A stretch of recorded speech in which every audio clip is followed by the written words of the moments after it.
नमस्कार, मैं हूं आशुतोष और आप देख रहे हैं सत्य हिंदी। सत्य हिंदी के विशेष कार्यक्रम श्रवण गर्ग की खरी खरी में आपका स्वागत है। ये हमारा वो कार्यक्रम है जिसमें देश के जाने माने पत्रकार संपादक श्रवण गर्ग जी अपनी तीखी टिप्पणी करते हैं मौजूदा राजनीतिक माहौल पर, और उनकी तीखी टिप्पणियों से ना तो सत्ता पक्ष बचता है ना ही विपक्ष, और दोनों ही तिल मिला के रह जाते हैं। तो आज फिर रूबरू होंगे श्रवण जी से और जानेंगे कि आने वाला मानसून सेशन कैसा होने वाला है।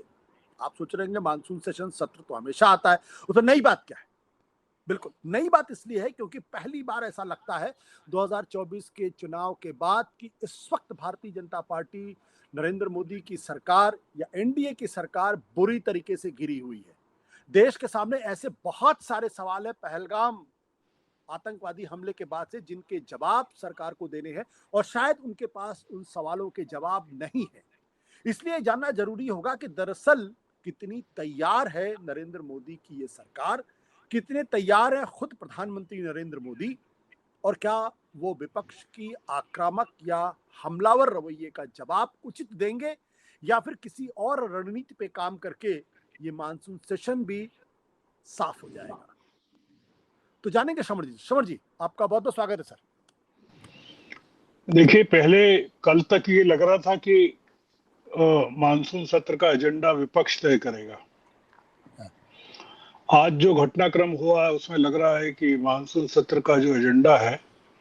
वो मोदी जी तय कर रहे हैं या कर दिया है। रॉबर्ट वाड्रा के बारे में जो राउज एवेन्यू कोर्ट में जो चालान नए सिरे से पेश हुआ है, भूपेश बघेल वहां के जो छत्तीसगढ़ के मुख्यमंत्री के बेटे की जो गिरफ्तारी हुई है, तो एक ये जो सेशन है मानसून सत्र जिसको कह रहे हैं आप, ये बहुत ही अलग तरीके का होने वाला है और ये एक बड़ा शक्ति परीक्षण होने वाला है। शक्ति परीक्षण ये है कि अगर इस सेशन को मोदी जी निकाल लेते हैं अपनी मर्जी के हिसाब से, अपनी एक विजयी होकर निकलते हैं जैसा कि वो निकलते रहे हैं, तो आप मानकर चल सकते हैं कि आने वाले दिनों में उनको कोई ज्यादा तकलीफ नहीं होगी। और अगर ये सेशन वो झेल नहीं पाते हैं तो बहुत सारी दिक्कतें सामने हैं। एक चीज तो साफ है कि वो इस सेशन से कि मोदी जी जिस तरह से चल रहे हैं, जिस तरह से उन्होंने अभी हमला किया है बिहार में और बंगाल में, दुर्गापुर में ममता पर और बिहार में विपक्ष पर आरजेडी कांग्रेस पर, और दिल्ली में जो ईडी का घटनाक्रम हुआ है, हमारे दर्शकों को एक चीज तो मानकर चलना चाहिए कि मोदी जी 75 साल के होने पर कोई पद छोड़ने नहीं जा रहे हैं। तो इसलिए एक चीज तो बिल्कुल मोदी जी ने साफ कर दी है कि आप अगर सोच रहे हो कि वो पद छोड़ रहे हैं, वो बिल्कुल नहीं छोड़ रहे हैं। तो हम लोग कल तक ये सोच रहे थे, या बातचीत थी कि तलवारें पूरी इस समय विपक्ष के पास हैं पार्लियामेंट सेशन के लिए। मोदी जी क्या करेंगे? उनके पास स्पीकर और सभापति का संरक्षण है, कुछ एक टीम है जो चीखने चिल्लाने वाली है, पर हमको लगता है कि जो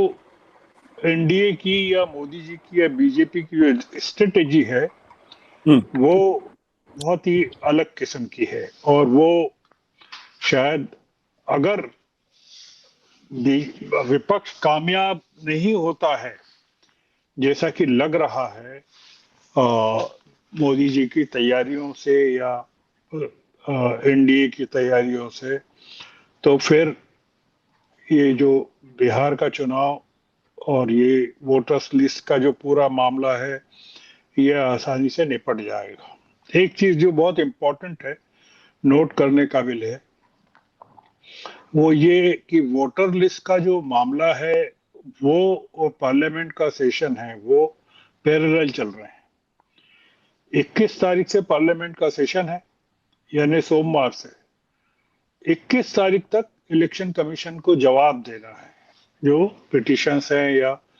सुप्रीम कोर्ट ने जो कहा है। और उसके बाद 28 तारीख को 28 तारीख तक पिटिशनर्स को सुप्रीम इलेक्शन कमीशन के हलफनामों का जवाब देना है और 28 के बाद फिर ये 12 मामला आएगा। इसका मतलब ये कि सुप्रीम कोर्ट का जो फैसला है इस पूरे मामले पर, वोटर्स रिवीजन की जो लिस्ट है, वो लिस्ट का जो रिवीजन है वोटरों की लिस्ट का, वो पार्लियामेंट के सेशन के बीच में आएगा और वो सबसे बड़ा हथियार बनने वाला है विपक्ष के लिए भी या सरकार के लिए, क्योंकि सरकार, सुप्रीम कोर्ट ने ये जो रिवीजन है इस पर रोक नहीं लगाई अपने 10 जुलाई की हियरिंग में। अगर देखें आप, इस पर रोक नहीं लगी है, मतलब वो जारी है। इसका मतलब ये कि अगर ये रोक नहीं लगती है, नागरिकता का मुद्दा ही हावी रहता है और राशन कार्ड, वोटर आईडी, आधार कार्ड को मान्य नहीं करती है इलेक्शन कमीशन, तो आप मानिएगा कि बहुत सारी चीजें पार्लियामेंट सेशन में या पार्लियामेंट की डिबेट में बाकी चीजें गौण हो जाएंगी। जो बहुत इंपॉर्टेंट चीज है, हमारे जानने की जो चीज है कि विपक्ष के पास गोला बारूद तो बहुत जबरदस्त है सरकार को घेरने के लिए, पर ये जो सत्र है सिर्फ 21 दिन का है और 21 दिन में केवल 21 सिटिंग्स हैं और उसमें भी 12 से 18 तक,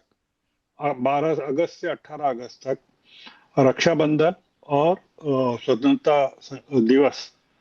की तारीखें हैं, मतलब कोई सीटिंग नहीं होने वाली है। तो ये बड़े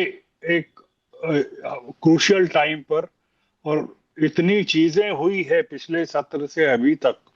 ऐसा कभी पहले नहीं हुआ। मतलब हमारी जानकारी, हमारे नॉन हिस्ट्री में, पार्लियामेंट्री हिस्ट्री में एक साथ एक्यूमुलेटेड इतनी चीजें हो गई हो कि सरकार को बहुत ही ज्यादा कटघरे में खड़ा किया जा सकता हो। ये जो इसमें देखने की बात यह है, जो हमारा अनुभव है पुराने सत्र का, कि प्रधानमंत्री ओपनिंग सेशन में उपस्थित होते हैं ब्रीफली, उसके बाद हार्डली वो कहीं दिखते हैं। तो ये भी हो सकता है कि ये जो सारे मुद्दे विपक्ष उठाने वाला है उनके जवाब जयशंकर दें, राजनाथ सिंह दें, अमित शाह दें, किरण रिजिजू दें, पीयूष गोयल दें, अर्जुन राम मेघवाल दें। ये सारे विभाग जो हैं, जो इनके जिम्मे हैं, जिनसे संबंधित विभाग हैं,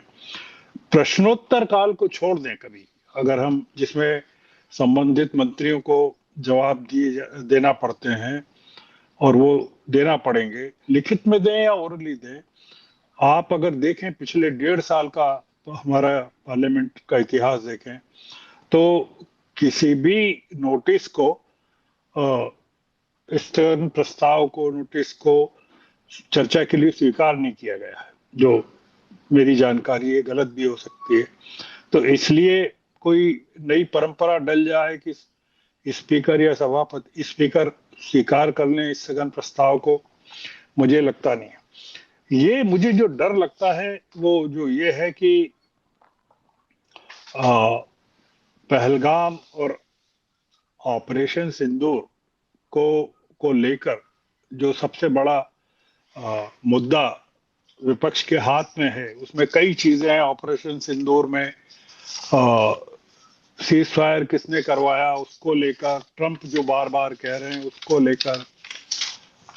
चीन जो मदद कर रहा था ऑपरेशन सिंदूर में, जो हमारे उप सेनाध्यक्ष ने, राहुल सिंह ने जो कहा था, उसके बाद जो पूरी डिबेट है कि किस तरह से हमारे जयशंकर जी ने विदेश जाकर, चीन जाकर जिस तरह से चीन के साथ गलबैयां की है, ये तमाम चीजें हैं जो हमको लगता है कि बहुत बड़ी घटनाएं हैं और इस पर सरकार को घसीटा जा सकता है। मेरे मन में केवल एक विचार है, वो ये है कि अगर शशि थरूर सरकार के बचाव में खड़े हो जाते हैं और सरकार या तो खड़ा कर दे या वो खुद मांग करें कि मैं बोलना चाहता हूं,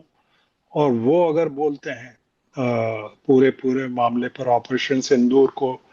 लेकर बोलते हैं या तमाम चीजों को लेकर बोलते हैं, ये एक बड़ा हथियार, क्योंकि ये केरल इलेक्शन के पहले या बिहार इलेक्शन के पहले ये बहुत बड़ा मौका आने वाला है जिसमें सरकार को जवाब देना है। और कैसे देते हैं? ऑपरेशन सिंदूर को लेकर या पहलगाम को लेकर या टैरिफ्स को लेकर या ट्रंप के दावे को लेकर कि उन्होंने सीज फायर करवाया, नहीं तो दोनों राष्ट्र न्यूक्लियर वॉर की तरफ जा रहे थे। तमाम चीजें हैं जो इस समय पार्लियामेंट सेशन में आना चाहिए, पर सरकार क्या आने देगी या उन पर चर्चा करने देगी या विपक्ष कर पाएगा? ये सरकार के पास कोई जवाब नहीं है। इन तमाम एयर इंडिया की जो विमान की जो बड़ी दुर्घटना है, वो जो रिपोर्ट आई है, उसको इंटरिम रिपोर्ट जो आई है,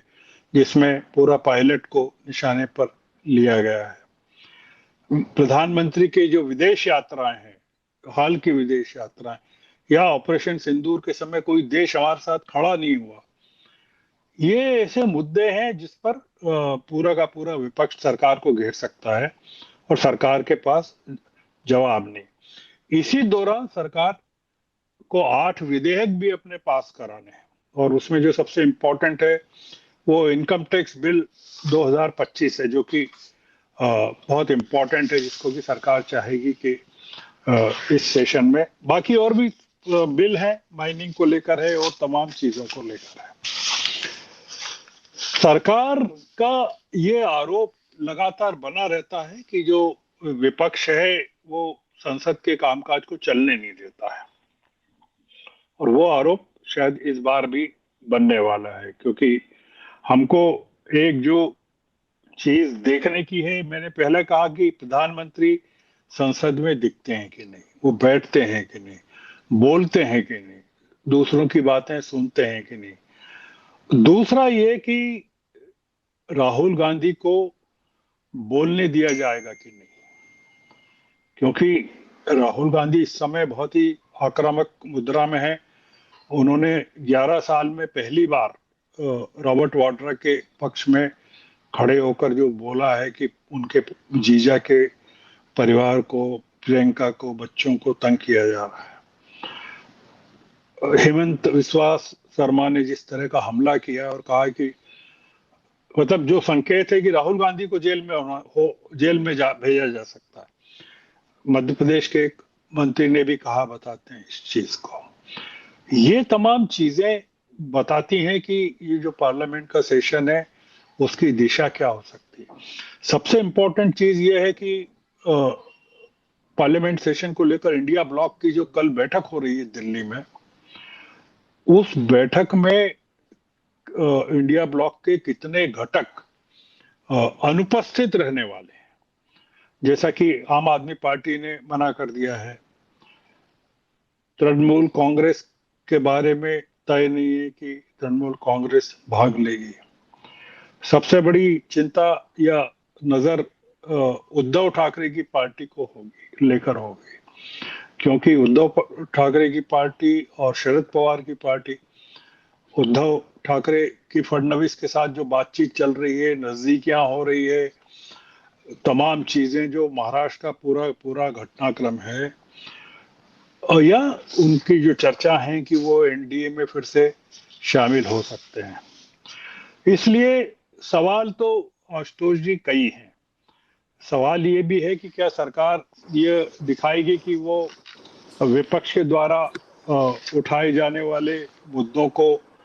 जो जनता के बीच में भी चर्चा में है उन पर चर्चा करना चाहती है क्या, या चर्चा करेगी क्या।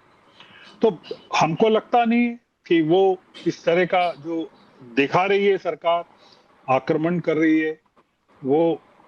अपना रवैया तोड़ेगी। इस सदन की इस बार की जो बातचीत होने वाली है, जो घटनाक्रम होने वाला है, वो बहुत सारी चीजें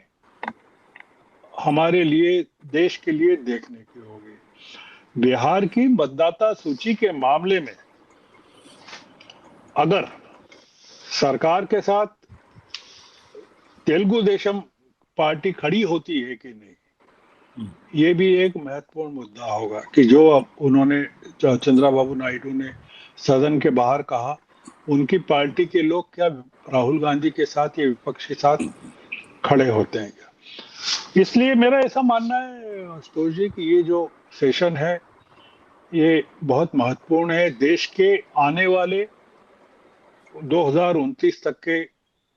लिए, और विपक्ष की भूमिका के लिए, सरकार की विपक्ष के प्रति क्या दृष्टिकोण होने वाला है, किस तरह से निपटने वाली, उसको देखते हुए। और आखिर में जो ये है कि मोदी जी बहुत ही जैसे जैसे जनता के बीच में कमजोर होते जा रहे हैं, वैसे वैसे विपक्ष के प्रति बहुत सख्ती दिखा रहे हैं। तो इसलिए ये जो पार्लियामेंट का सेशन है, ये मानकर चलना चाहिए कि भारतीय जनता पार्टी के मंत्री, प्रधानमंत्री, तमाम लोग बहुत जबरदस्त तरीके से विपक्ष पर हमला करेंगे। इनिशिएटिव जो पहले कल तक हम ये मान रहे थे कि विपक्ष के हाथ में है, मुझे लग रहा है कि अब सरकार उस इनिशिएटिव को अपने हाथ में लेना चाहती है। हम आज की चर्चा यहीं खत्म करते हैं, और जब जी पार्लियामेंट का सेशन होता है सोमवार के बाद, फिर उस पर देखेंगे कि हम जो बात कर रहे हैं वो कितनी सही है या गलत है। बहुत बहुत थैंक यू धन्यवाद सर, जी। Thank you sir, thank you sir, thank you sir.